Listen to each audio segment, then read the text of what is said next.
Hi, welcome to another session of Wing Chun Kid. Today I like to talk about the Bart Cham Dao and in its basic first thing that you need to know, and that is with the contact point, in which how you make a bridge and contact the opponent's weapon, and I think that is the most important to start with, because that's the first thing you need to do. Whenever you fight with a weapon, with the Bart Cham Dao, is that you need to contact the opponent's weapon before you get to your opponent, which is back here. Right now this pole is like from here, the tip of the pole, to where it meets the dummy right here, which you can't see, is about 4 feet 4 inches long. So there's quite a lot of travel, and I would assume that the person's hands are about here, given that there's a foot or two more beyond this point of the pole where the person has to at least hold on to it with their hands. So now the contact point is very important. Now we get accustomed in watching a lot of movies, if you know, assuming that you're not experienced with weapons, and most of us watch a lot of movies with growing up, and we tend to imagine that, you know, when a weapon comes here and it strikes you, most of the time you see in the movies they go like this, and then they let go. Apparently that's completely wrong, and we don't do that in real life. Why? Because once again I say that Wing Chun has a lot to do with weapons, mainly because this weapon that, like I've illustrated in the past, is much older, is several thousand years old, and sword techniques are all several thousand years old, which predates Wing Chun for thousands of years. Wing Chun is fairly new. So, because even in this weapon, you know, we have Qi Sao in Wing Chun, and that is very, very prominent in our practice. But before that, we have Qi Kim, you know, where if an object were to strike from here towards my head, and with the Kim, we don't have this move exactly like that, because we don't fight power against power. You don't want to fight power against the power, because then the more powerful person would win. Second of all is that this instrument here is to go with the power and strike, not to go against the power. So even in this form, if there is a strike coming down here, we do not meet this object and then let go, and we do not meet this object straight on. How will we meet this object, this weapon? Point of contact is what I like to stress here, is that we like to meet this object at an angle. I don't know if you could see this, but right now this is correct. This is not correct. This, I'll get a close-up here. This is correct, and this is not correct. So if you contact a weapon perpendicular to the weapon, is incorrect. What's correct is at an angle like this, so that you can migrate the weapon towards your opponent, while at the same time receiving the weapon and stopping it, and then migrating it to cut the fingers this way. This is incorrect, and also this is also correct. You can also migrate the weapon this way and circle back from underneath to cut your opponent.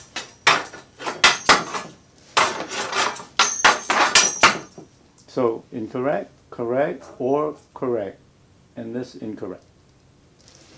Why? Is so that we can go like this and attack the person holding it, attack his fingers. Now the primary objective, like I've said in the past, is to cut the hands, the fingers, before the body. That comes before anything else. It's reversed from hand-to-hand techniques. Once again, hand-to-hand techniques is we try to ignore the hands and we want to punch the center of the body, the center line of the body. Whereas in weapons, we ignore the body completely. We try to get the fingers, the fingers, the wrist, the arm. Once you get that, you have everything else. So how do you get to the fingers is by migrating and sliding your blade down the shaft. So if we come in from this side, we want to do this. If we're coming from that side, we want to do that. If we come from underneath, we want to do this. If we come from this side underneath, we want to do that. Because this is a blade. The whole point of the blade is to chop down, chop down, chop down. I want to go down the blade. Anytime, down the blade. Now, if we block from underneath and we can't go further, our next job is to try to circle around. Block, this is exactly the same as Bong Sao. Circle around over and chop down. Now you could face the contact against the weapon at an angle this way so that it would cut this way. Or you can face this the other way, and this would be correct too. Because once you face the other way, you can always come around from underneath. So you have to know and practice these kind of moves where this blade, when it makes contact, you don't let go. When you make contact here, you make contact once again at an angle, and you make contact in a way that you're receiving this weapon. You're not bouncing this weapon away. Because if you make it hard and you aim your power over there and not at your opponent here, you're going to bounce the weapon away, and which they're going to come around and hit you from the other side. So you want to kind of extend your hand, and when it hits your contact line, you're kind of absorbing the power. You're receiving this weapon. You're not bouncing it away. So when you receive this weapon, that's when you can pivot your angle so that not perpendicular to the weapon, but slightly this way or slightly this way. If you get it slightly this way, you can go and try to chop the fingers off. And even if you can't chop the fingers and you can't reach it, you still do the same thing. If you go and the other way, what happens is if you advance, which is what you have to, you tend to have this weapon face this way. This way is okay because this way comes around and under. And these are all figure eights. So if it goes from this side, you can go this way. If it's going this side, you can go this way. If it's underneath, you can chop over. The rule of thumb is that you chop one way, you end up the other way. What I'm saying is, if you contact this weapon from underneath, you cannot go and slide this weapon from underneath all the way to the front. Notice that's a lot of walking to do. And if you do this, the person will see you coming a mile away. Okay, they're not stupid. They're not just going to hold the stick there for you to slide all the way there. So what happens is when you're coming from, say, the top, you're sliding from the top, and if they see you coming from the top, they're going to want to push this up to block. When they push this up to the block, you cut from underneath. Vice versa. If you're coming from underneath, they're going to want to do this to block you. So when they do this, you migrate from the bottom. They do this, you migrate your sword from the bottom to the top, and you cut from the top. So now you kind of get the idea that go from the bottom to the top, from the top to the bottom, from the bottom to the top. So we practice this bottom to top, top to the bottom, bottom to the top. And we practice contacting and sticking to it and having your blade at an angle so that you can continue your movement forward in one motion. That is the other thing that is most important. It's not this and then this. It's not two movements. It's one continuous movement. It's this. It's one movement. We practice this. We practice this. We practice this.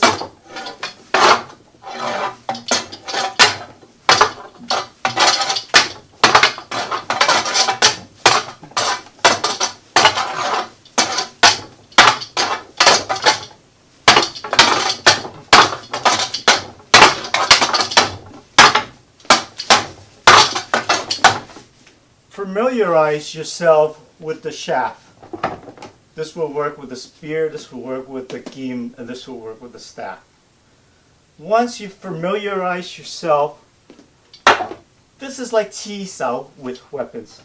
Once you familiarize yourself with the staff, how to migrate from the top to the bottom, from the bottom to the top,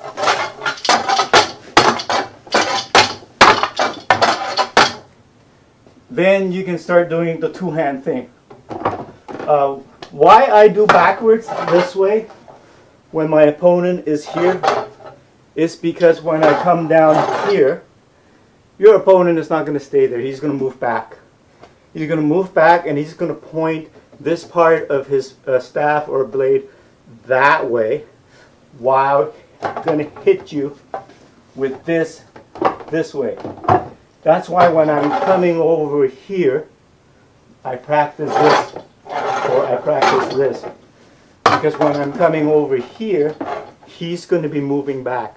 And he's going to be moving back and try to, once again, hit you with this, while his body is going to be moving over there. So when he moves over there and tries to hit you with this, and I'm over here, I'm no longer at the base of his weapon. I've migrated back to the middle part of his weapon because he's moved back and tried to hit me with the tip. So because he's moved back and tried to hit me with the tip here, I have to, assuming that I didn't reach his fingers or his arms, I have to go back to protect myself either on top or at the bottom. This kind of looks dangerous, but it's not, because if you do it correctly at this angle, this thing will not hit you. And you have your elbow right now to protect you from, and your elbow and your hip and your leg to ground yourself. So this should be sufficient enough to ward off the weapon from hitting you in the body, and hopefully it would even go over to attack. So that's why I do this, and then this, and don't forget it flips over to attack. So this blade, once you get used to migrating this blade from under to top, top to under, you kind of get the feel of it now. Then you can use two arms. Now, we need to practice these moves in conjunction with each other. I do not agree with people who practice the Bart Cham Dao form in linear single movements, which I see a lot. You see a lot in videos where people go like this, and then they go like this, and then they go like this, and then they go like that. You should not practice single movements because you need combinations. Just like in any kind of fighting, in any kind of form, you need combinations. Why? Because when you go like this here, the thing is, what you really need to practice is the transitions. You need to practice the transitions from going here to somebody withdrawing that weapon now, instead of hitting you from this side, and they're going to hit you from this side. So halfway through here, you have to be really quick to go from this side to this side to that side. The transition from one to another is what you really need to practice. I'll show you how dumb it looks. You never see people hold this weapon and go like this, and then like this, and then like that. You see people with this weapon go like this, and like that. You see people move in a fluid motion with these weapons. Same as with this weapon. You never see people go like this, like that. Never single movements. You always see these people move these in various continuous circular movements. So why should you practice single movements with these? This is not so, this and this is not so important. Is this and this, how you transition quickly from this to this, that is more important. How you can marry the two together quickly. Quickly go from one move to another move to another move. Speed is the most important in swordplay, not so much power. Power is important, but speed is the most important in fighting. And the transition, how you can marry one move to another move and go from one move to another move quickly, efficiently, is what you need to practice. So, now we've got the idea of this going like this, because once again, this is one move. So now that you've got this, and you know that if it hits from the bottom at an angle, it migrates and it flips over to cut from the top. So if there's a threat coming from over here at me, if it passes me, it's okay, I don't really care. So for them to hit me, they have to hit me, I have to be here if they want to hit me. If they want to hit me from here, that means that my two hands can go here, which is already quite close to their body and to their fingers of where they're holding this thing. So I would engage and receive this weapon by doing this. Where do we have this? We have this in Cham Kyo. We have this in the dummy form.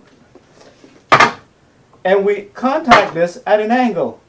If you look closely at these swords here, my left hand and the right hand contact this blade at an angle, and it receives this blade. This being at an angle slightly towards your opponent, and this is the angle, surprisingly, towards the outside. Not this. If you make the contact point like this, you're doing it all wrong, because all of your power will be at nowhere, rather your opponent is going to be over there.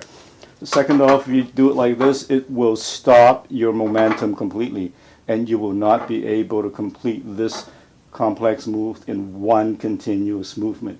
You're going to have to go like this and then attack, which is way too slow. Therefore, your contact point is not like this, it's like this. When you contact the opponent's weapon like this, it gives you the chance for this blade, the most important, to rotate over and attack. Like that. Rotate over to attack so that this blade can then chop down at the opponent's finger. And if that doesn't do the trick, because this person is continually moving backwards at this point. Because it's the most effective. If there's a weapon coming here to hit me, okay, yes, we can do this if you can get it in one shot, but there is some insecurity on this particular move, because really, if somebody is smashing down a staff at you at full force with two hands and generating that force with the spine of their backs and putting their entire body weight into this smash, am I really going to feel secure in stopping somebody with just this while attacking them like this? I don't think so. I wouldn't want to risk it, because I'm just got one hand here and they have a whole body generating this staff at me. Second of all, I don't know where they're going to hit me, really. They can hit me from up here, they can hit me from here, and they can hit me from the bottom. I don't know. This coverage here from here to here is not a whole lot of coverage for me to feel safe. On top of that, if I manage to make a mistake and they hit me at a little bit at the bottom, this would just come right through and hit me in the body. Why? Because there is not a whole lot of power at the tip of the blade when you're doing this. If you hold your blade as hard as you can easily, even though you have a strong wrist, you could easily take one finger and pull this back, and you feel that there's a huge strain right here. So there's not a whole lot of power here because there's nothing supporting this with your structure. When you're pushing here, there's a lot of structure supporting it. Here there still is, but here there's not a whole lot. Same thing as if you do an overhand. If this thing hits here, chances are it's going to go right through because of their body mass having two hands and the whole body, and you having only one hand and not much supporting this. So this will come right through. So you're only effective if you're doing one hand here or here. You're only effective really much from here to here. And it's not very strong, and you're not going to have a whole lot of coverage. Therefore, I feel much safer when I have two hands blocking this strike. And notice this forms a V shape, so that whenever it hits here at this angle, or if it hits here at this angle, it will catch this weapon to the center, which is the strongest. Now, I'm not going to go like this because I want some extension. So I want to reach my target, therefore this becomes this. Now it's the same thing, except because I want to reach my target over here, I spread these apart.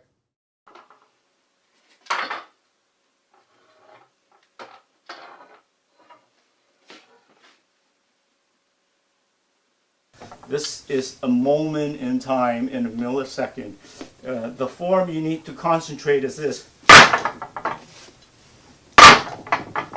In one shot, this knife goes from here to here in one continuous movement. And if you do it correctly, this should get to the fingers already. So let me do it again.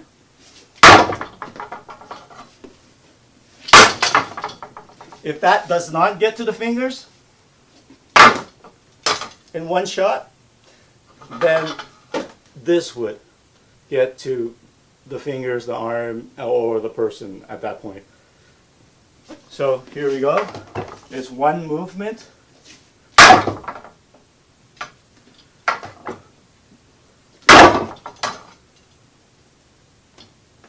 Okay, so I do it quickly. One more time.